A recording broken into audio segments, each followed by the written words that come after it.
Madzulo abwino kwanonse yakwananso nthawi ija ya zanyengo. Kunazizira kwambiri kuchitedze ndi kudedza ndi madigiri okwana 8 koma kukiya vumbwe ndi kumzuzu madigiri okwana 9 pomwe kubolero kunazizira ndi madigiri okwana 10. Tiyembekezere nyengo yopanda mitambo komanso yozizira makamaka usiku uno komanso mmawa ndipo masana kudzakhala mitambo yochepa komanso nyengo yofunda madera ambiri. Mphepo yamwera iziomba pa nyanja zathu zonse pali liwiro lokwana 40 km/h kotoko tonse ogwiritsa ntchito nyanjazi akupemphedwa kukhala osamala. Izi zili chonchi kamba ka mphepo zomwe zikuchoka kumwera chakumvuma zimene zikufika m'dziko lathu lino.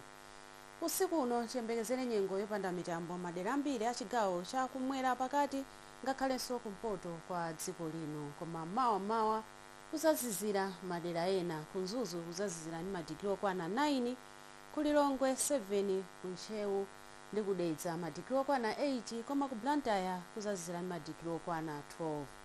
Mmawa tiyembekezere nyengo ya dzuwa madera ambiri a chigawo chakumwera pakati mphepete mwa nyanja ya Malawi ngakhalenso kumpoto kwa dziko lino, koma masana kudzafunda madera ambiri. Kunzuzu kudzafunda ndi madigiri okwana 22, kulilongwe 24, ku Blantyre 23 koma kwa Ngabu ndi Kunsanje kudzatentha ndipo kudzafika madigiri okwana 30.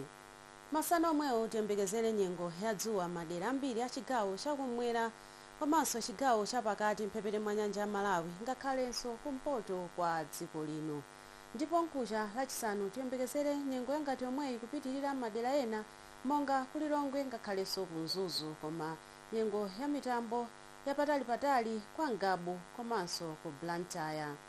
Zikomo poonera za nyengo munali ndi ine Charity Mapondo. Khalani odziwa, dziwani za nyengo.